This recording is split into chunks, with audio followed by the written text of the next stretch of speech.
देख रहे हैं आज तक, आपके साथ मैं हूं सईद अंसारी। उत्तर प्रदेश में अंतिम चरण के चुनाव के लिए जबरदस्त चुनाव प्रचार हो रहा है, लेकिन आज अगर चर्चा में कोई है तो वो प्रधानमंत्री नरेंद्र मोदी और वाराणसी, क्योंकि वाराणसी में, काशी में नरेंद्र मोदी का रोड शो इस वक्त चल रहा है और ये रोड शो शुरू हो चुका है। प्रधानमंत्री नरेंद्र मोदी उत्तर प्रदेश में 7वें और अंतिम चरण के चुनाव में बीजेपी का परचम लहराने के लिए एक बार वाराणसी में फिर से मोर्चा संभाले हुए हैं और प्रधानमंत्री नरेंद्र मोदी का ये रोड शो शुरू हो चुका है। हमारे संवाददाता जगह जगह से नजर बनाए हुए हैं। हम आपको सीधे कुमार अभिषेक, हिमांशु मिश्रा, अशोक सेंगल, सुजीत कुमार झा सभी के पास लिए चलेंगे। सबसे पहले हम रुख करते हैं हमारे संवाददाता अशोक सेंगल का, जो कि सिंह मेडिकल चौराहे पर मौजूद हैं। अशोक, ऐसे वक्त में जब उत्तर प्रदेश में अपनी स्थिति बीजेपी अच्छी मान रही है और अंतिम चरण में 40 सीटों में से सिर्फ 4 पर पिछले बार 2012 में बीजेपी थी, तो आज का ये रोड शो, प्रधानमंत्री का 2 दिन वाराणसी में रुकना, कैबिनेट मंत्रियों का जबरदस्त जमावड़ा, ये कैसी तैयारी है बीजेपी की और इसका कितना असर होता दिखेगा?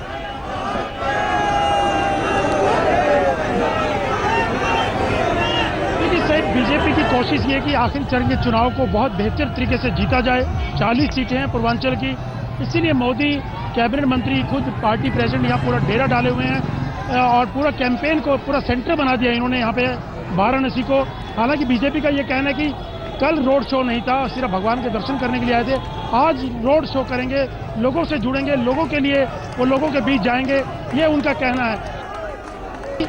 रोड शो के माध्यम से कहीं ना कहीं पूरे पूर्वांचल में ये मैसेज देना चाहते हैं इन 40 सीटों पे कि ज्यादा से ज्यादा उसका असर दिखाई दे और जीता जाए, क्योंकि सबसे बड़ी चुनौती होगी वाराणसी और पूर्वांचल में, क्योंकि मोदी वाराणसी से सांसद हैं, तो इसलिए बहुत बड़ा इनके लिए कई तरह के सवाल हैं, कई तरह की चुनौतियां हैं, उसको लेकर के ये पूरी रणनीति बनाई गई है।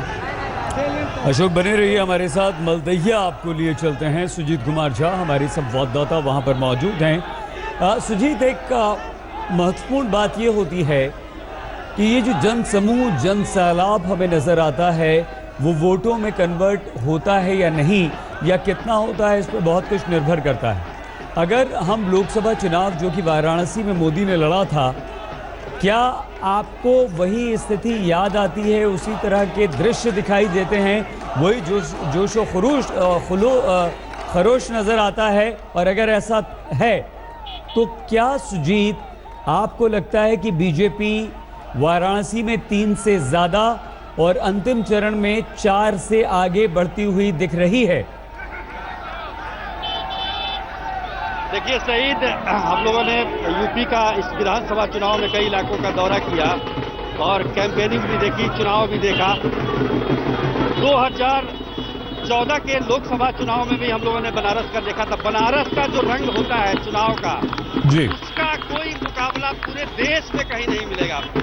और ये आज इसको देख के आप आसानी से इसका अंदाजा लगा सकते हैं कि ये लगातार बढ़ता जा रहा है। 2014 के लोकसभा में जितना था उससे दुगुना उत्साह मुझे इस बार दिख रहा है। अब ये वोट में कितना तब्दील होता है ये तो मैं नहीं कह सकता, लेकिन उत्साह जबरदस्त है लोगों में। प्रधानमंत्री नरेंद्र मोदी ने कल भी रोड शो किया था, आज भी रोड शो कर रहे हैं। आज हमने पूछा कि भाई क्या जरूरत पड़ गई 2 बार रोड शो करने की, कल तो किया ही था उन्होंने कहा कि कल तो ट्रेलर था, आज पूरी फिल्म दिखाई जाएगी। तो पूरी तैयारी है समर्थकों में। आप देख ही सकते हैं किस तरह का माहौल है यहाँ पर बलदहिया में। और बलदहिया से थोड़ी दूरी पर, यहाँ से कुछ 100 मीटर की दूरी पर, 200-300 मीटर की दूरी पर काशी विद्यापीठ है, जहाँ पर ये जो उनका रोड शो है वो समाप्त होगा।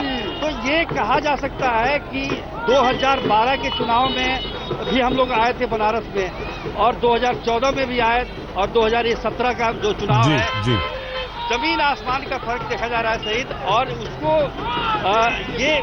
मतलब एक तो होली का माहौल है, और होली जो बनारस की होली होती है उसका कहीं मुकाबला नहीं है। और लोग इस बार बेहतर तरीके से होली मनाना चाहते हैं। मैंने कई लोगों से बात की, उन्होंने कहा कि एक अच्छे ढंग से होली मनाई जाए 11 तारीख के बाद। तो इस उम्मीद में बीजेपी के कार्यकर्ता जो हैं पूरे जोश खरोश से लगे हुए हैं। आपको बता दें कि पूरे प्रधानमंत्री तो हैं ही, उनके मंत्रिमंडल के सदस्य हैं, प्रदेश स्तर के नेता हैं, और साथ में जितने भी लोग प्रत्याशी हैं बीजेपी के, वो सब के सब अभी बनारस में हैं। तो बनारस एक राजनीति का महासमुंदर बना हुआ है, और ये और पार्टियों के लोग भी आए हुए हैं, ऐसी बात नहीं है। बिल्कुल, तो ये बिल्कुल। पूरी लड़ाई जो है 40 सीटों की, बिल्कुल, इसको जीतने के लिए। सुजीत हम दोबारा आपके पास आएंगे। थोड़ा समय हम अभिषेक को भी दे दें और हिमांशु के पास भी चले जाएं। हिमांशु, सुजीत ने कहा कि कल ट्रेलर, आज पिक्चर रिलीज हो रही है, तो क्या 11 तारीख का इंतजार हिट, सुपरहिट, ब्लॉकबस्टर के रूप में हम करेंगे?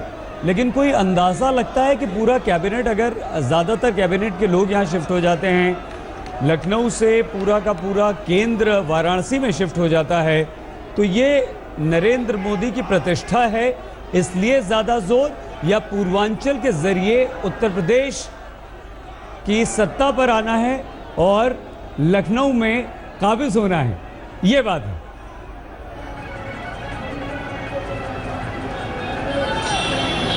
देखिए, मैं आपको बता दूं कि पूर्वांचल में बीजेपी के पास 40 में से 4 सीटें, सही था, अभी आप खुद ही बोल रहे थे जी। बीजेपी चाहती है 40 में से ज्यादा सीटें वो जीत ले, क्योंकि पूर्वांचल में एक ही सीट है जो बीजेपी हारी थी, वो थी आजमगढ़।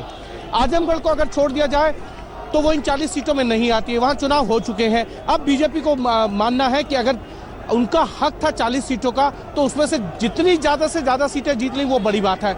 8 सीटें जो है इन 40 में से वो वाराणसी में आती हैं, जिन पे बीजेपी का 3 पर कब्जा है।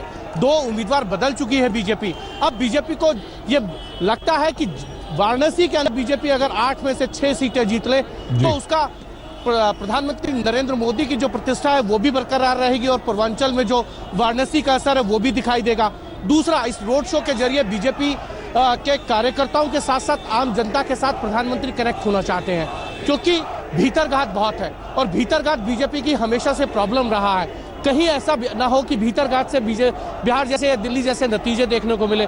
ये बात प्रधानमंत्री नरेंद्र मोदी कतई बर्दाश्त नहीं करेंगे, इसलिए ये रोड शो कर रहे हैं, और इसी रोड शो के जरिए वो आम जनता तक अपनी बात को भी पहुंचाना चाहते हैं, शाम को मीटिंग करके। लेकिन आज उनके कार्यकर्ताओं के अंदर कल से ज्यादा जोश है, उत्साह है। यही चीज प्रधानमंत्री नरेंद्र मोदी को एक नई ऊर्जा देती है काम करने की। ये बात खुद प्रधानमंत्री कहते हैं। आज हमने कुछ लोगों से बात की थी, प्रधानमंत्री के बहुत जो करीबी लोग हैं उनसे भी बात की कि प्रधानमंत्री क्यों रोड शो कर रहे हैं, तो उन्होंने कहा कि ये एक रोड शो प्रधानमंत्री के तौर पे ना देखें, ये वाराणसी के सांसद के तौर पे देखा जाना चाहिए, और एक वाराणसी का सांसद अपनी पार्टी के लिए वोट मांगने आया है। वाराणसी में प्रधानमंत्री नरेंद्र मोदी का इस वक्त रोड शो चल रहा है। कल दर्शन उन्होंने दिए थे, आज शक्ति प्रदर्शन हो रहा है। हमारे तमाम संवाददाता सुजीत कुमार झा, अशोक सिंघल, हिमांशु मिश्रा, कुमार अभिषेक हमारे साथ बने हुए हैं। पांडेपुर चौराहे से कुमार अभिषेक हमारे साथ हैं।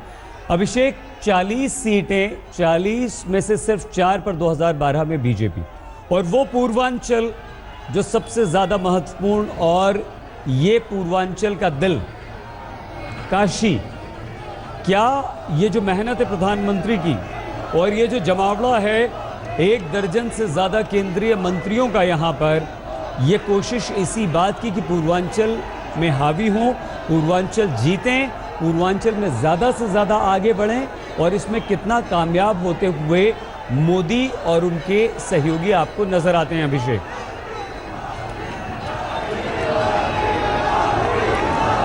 देखिए सही, ये जो 40 सीटें हैं, ये 40 सीटें बहुत ही अहम है अगर सरकार बनानी है तो। ये बात पूरी बीजेपी की टीम अच्छे से समझ रही है, क्योंकि अगर इन्हें किसी और फेज में नुकसान हुआ है तो वो उसकी भरपाई इस पूर्वांचल से करना चाहते हैं, और यही वजह है कि बीजेपी ने अपनी तमाम ताकत यहाँ पर झोंक रखी है। प्रधानमंत्री का ये दूसरा रोड शो है। कल हालांकि उन्होंने दर्शन की बात की थी, लेकिन एक पूरा इलाका उन्होंने अपने रोड शो में कल कवर कर लिया है। आज दूसरा इलाका है जिससे प्रधानमंत्री जा रहे हैं, यानी कि पूरे वाराणसी को एक तरीके से चप्पा चप्पा छान लेना चाहते हैं। सिर्फ ये बनारस तक का मैसेज नहीं है, ये मैसेज पूरे 40 सीटों का है कि प्रधानमंत्री किस तरीके से इस पूर्वांचल में वो ध्यान दे रहे हैं। कल उन्होंने अपनी जितना उन्होंने काम किया था उसको एक एक काम लोगों के लिए जो किया उसको उन्होंने गिनवाया।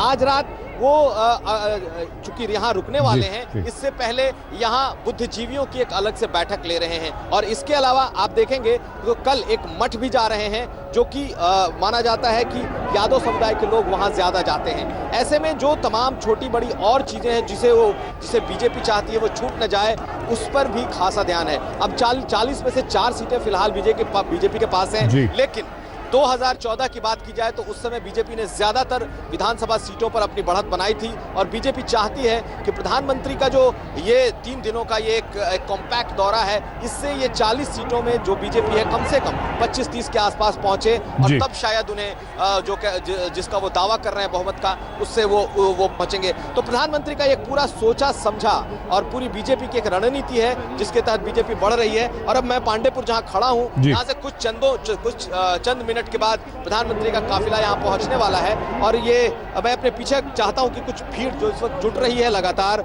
उसे भी दिखा दूं। लोग लगातार इंतजार कर रहे हैं यहां पर और कुछ देर में प्रधानमंत्री यहां पहुंचेंगे। लेकिन आज पूरी रात लगता है कि इस वक्त शाम हो चुका है और देर रात तक उनका ये रोड शो चल सकता है सईद, क्योंकि अभी पहला पॉइंट उन्होंने शुरू किया है, अभी दूसरे पॉइंट पर पहुंचे नहीं है और ऐसे तकरीबन आधे दर्जन से बिल्कुल। अभिषेक दोबारा आपके पास आएंगे, हमारे संवाददाता कुमार अभिषेक हमारे साथ। ये तमाम संवाददाता बने हुए हैं इस रोड शो की पल-पल की जानकारी तमाम और खबरों के साथ हम आपको देते रहेंगे, क्योंकि पूर्वांचल किसी भी राजनीतिक दल के लिए उत्तर प्रदेश में बहुत ज्यादा महत्वपूर्ण और बीजेपी ने झोंक दी है पूर्वांचल में अपनी पूरी ताकत। देखते रहिए आज तक।